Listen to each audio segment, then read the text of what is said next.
कैसे नाग बना शिवजी के गले का आभूषण। बहुत पहले की बात है। गांव में एक नदी थी। नदी के रास्ते पर एक विषैला नाग रहता था जो अक्सर लोगों को काट लिया करता था।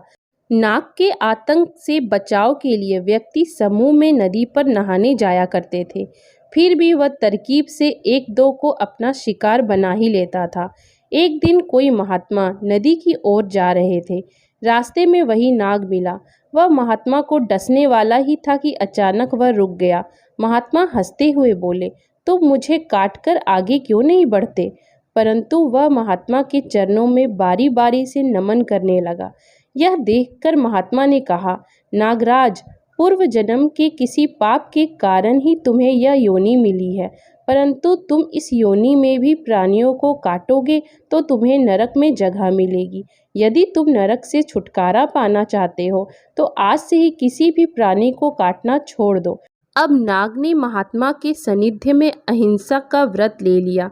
अब जब उसने लोगों को काटना छोड़ दिया तो व्यक्ति उसे छेड़ने लगे। कुछ व्यक्ति उसे कंकड़ पत्थरों से मारा करते। इस कारण उसके शरीर पर जगह जगह घाव हो गए। कुछ दिनों पश्चात वही महात्मा जी दोबारा नदी के रास्ते जा रहे थे तो उनकी एक बार फिर उस नाग से मुलाकात हुई। उसकी दयनीय हालत देखकर महात्मा ने कारण जानना चाहा तो नाग ने कहा, लोग मुझे पत्थर मारते हैं। इस पर महात्मा जी ने कहा, नागराज, मैंने तुमसे किसी को न काटने के लिए कहा था, लेकिन ऐसा तो नहीं कहा था कि यदि कोई तुम्हें परेशान करे तो उसकी तरफ गुस्सा भी मत करो। अब ध्यान से मेरी बात सुनो। आज से तुम्हें जो भी परेशान करे उसकी तरफ तुम फुंकार मारकर दौड़ना। ऐसा करने से तुम्हें परेशान करने वाले भय के मारे दूर भागने लगेंगे। अब नाग के नज़दीक जो भी आता उससे छेड़छाड़ करता तो वह गुस्से में जोर से फुंकारते हुए झपटने का नाटक करता, जैसे इसी वक्त काट लेगा। नाग के स्वभाव में आए इस बदलाव को देख कर सब व्यक्ति सतर्क हो गए एवं डरने लगे। अब कोई भी उसे छेड़ने की कोशिश नहीं करता। एक बार वही महात्मा दोबारा नाग के नज़दीक आए और कहा, मैं तुमसे बहुत खुश हूँ, बोलो क्या चाहते हो? नाग ने उत्तर दिया, मैं सदैव आपके नज़दीक रहूं, बस यही मेरी अभिलाषा है। वह महात्मा और कोई नहीं बल्कि भगवान शंकर ही थे। अपने सामने साक्षात भगवान शंकर को देखकर नाग बहुत खुश हुआ।